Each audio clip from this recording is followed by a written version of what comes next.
প্রথমত বলবো আমি উনি হসপিটাল একটা কোন হসপিটাল ওইটা আমার বোনকে মানে মানে মেরে ফেলা হয়েছে। আমার বোন প্রথমে কি ওইখানে গেছে, ওইখানে যাওয়ার পর আমার বোন মানে ভর্তি হয়েছে, তো ভর্তি হওয়ার পরে ওইখানে মানে ডেলিভারি করাতে নিয়ে গেছে, করাতে নিয়ে যাওয়ার পর ওইখানে নার্স ছিল, মানে একটা হিমো ছিল আর একটা সোমা ছিল। তা আমার আপু মানে কালকে একটু করে জ্ঞান আসার পরও আমাকে বলতেছে যে নার্স মানে নার্স সমস্যা করছে আমার আপুকে, এরকম বলতেছে। তা আমার আপুকে এখানে কি জরায়ুতে মানে কেটে ফেলা হয়েছে, মানে একটু করে জরায়ু কেটে ফেলছে। এটা হচ্ছে ইউনিয়নে কেটে ফেলা হয়েছে, এটা হচ্ছে ইউনিয়নে কেটে ফেলা হয়েছে। এটা কেটে ফেলার পরে আমার আপুর ব্লাড সবগুলো চলে গেছে। চলে যাওয়ার পর অনেক ঘন্টা পরে আমার আপুকে মানে বলতেছে যে মানে সদর হসপিটালে রিলিজ রেফার করে দিতে। রেফার করার পর ওইখানে বলতেছে মানে এর আগে অনেক ব্লাড চলে গেছে আমার আপু থেকে, মানে আর ব্লাড নেই টোটালি। তো এখন আমাকে বলতেছে যে ব্লাড জোগাড় করতে। তো প্রায় মানে 18 থেকে 20 ব্যাগ মতো ব্লাড দেওয়া হয়েছে আমার আপুকে। মানে আমার আপুর শরীরে একদমও কি নাই, ব্লাড নেই, ওরকম নিয়ে হয়েছে। তারপরে এগুলো যেমন কথা আবার এখানে অপারেশন করতেছে, অপারেশন করার পরে এখানে অনেক ডাক্তার বলছে 2বার অপারেশন করছে, মানে 1বার করছে। তারপর সবকিছু করার পরে জ্বরে পুরো কেটে ফেলা হয়েছে।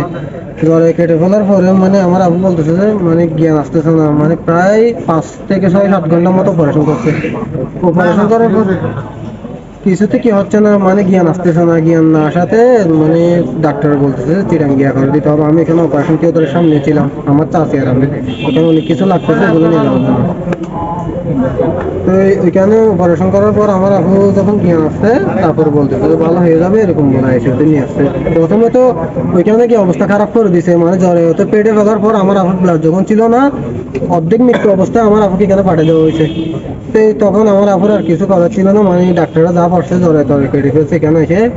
তো আপু জ্ঞান জ্ঞান আসছে, তারপর এখানে আসার পর কালকে একটু একটু কথা বলছিল, এখানে আমার সাথে নার্সের ব্যাপারে কথা বলতেছে। তা আমার আপু এখন দেখেন, আমার আপু এখন লাইফ লাইফ সাপোর্টে এইভাবে আছে, বেঁচে আছে কিনা এটা বলে না, এখন মনে হয় মারা গেছে।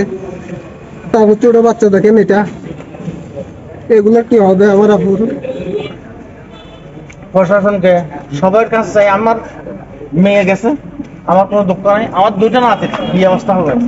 আর আমি এই ধরনের আর কোনো মার বাপের মুখ খালি না হয়, হিওর বোন যেন হিওর ইয়া যেন আর অন্য অন্য যেগুলো আছে এদের কোনো মুখ খালি না হয়, এটাই আমি শুধু বিশেষ চাই, আর কিছু না।